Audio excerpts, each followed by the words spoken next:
एक बार राजा अकबर अपने दरबार में विराजमान थे। दरबार में सभी मंत्री, सेनापति और विद्वान उपस्थित थे। तभी अकबर ने कहा, राजा रामचंद्र जी पर रामायण जैसा महान ग्रंथ रचा गया है। हमारी भी इच्छा है कि हमारे ऊपर भी रामायण बनाई जाए। अकबर की यह बात सुनकर सभी दरबारी चकित रह गए।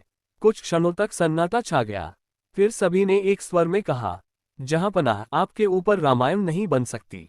तभी बीरबल आगे आए और बोले, जहांपनाह, मैं आपके ऊपर रामायण बना सकता हूँ। ये सुनकर अकबर बहुत प्रसन्न हुए। उन्होंने पूछा, बीरबल, रामायण बनाने के लिए तुम्हें क्या चाहिए? बीरबल ने उत्तर दिया, महाराज, मुझे 200 स्वर्ण मुद्राएं और 1 वर्ष का समय चाहिए। अकबर ने तुरंत बीरबल को 200 स्वर्ण मुद्राएं और 1 वर्ष का समय दे दिया। 1 वर्ष पश्चात, 1 वर्ष बाद बीरबल दरबार में उपस्थित हुए और बोले, महाराज, रामायण तैयार हो गई है, किंतु एक समस्या है। अकबर ने पूछा, कैसी समस्या? बीरबल बोले, रामायण में रावण माता सीता का हरण कर ले जाता है। अब आपकी महारानी का हरण कौन करेगा? ये सुनते ही अकबर क्रोधित हो उठे और बोले, किसकी इतनी हिम्मत है कि मेरी पत्नी को हाथ भी लगाए? हमें ये रामायण नहीं चाहिए। बीरबल ने विनम्रता से कहा, तो फिर आपके ऊपर महाभारत लिख दी जाए, महाराज। अकबर बोले, हाँ, महाभारत तो रामायण से भी महान ग्रंथ है, वही बना दो। बीरबल बोले, महाराज, इसके लिए मुझे 400 स्वर्ण मुद्राएं और 2 वर्ष का समय चाहिए।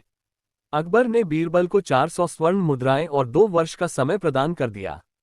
2 वर्ष बाद बीरबल पुनः दरबार में आए। अकबर ने उत्सुकता से पूछा, बीरबल, हमारी महाभारत बन गई? बीरबल बोले, महाराज, महाभारत तो बन गई है, किंतु इसमें भी आपकी अनुमति आवश्यक है। अकबर ने पूछा, वह क्या? बीरबल बोले, महाभारत में द्रौपदी के 5 पति थे, इसलिए आपको भी अपनी पत्नी के 4 और विवाह करने होंगे।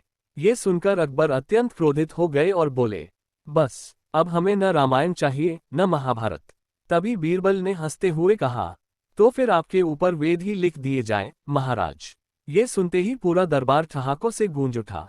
अकबर भी हंस पड़े और उन्हें अपनी भूल का एहसास हो गया। इस कथा से हमें ये शिक्षा मिलती है कि किसी महान चरित्र या आदर्श को किसी पर बलपूर्वक नहीं थोपना चाहिए। प्रत्येक व्यक्ति की महानता उसके अपने कर्मों से निर्धारित होती है।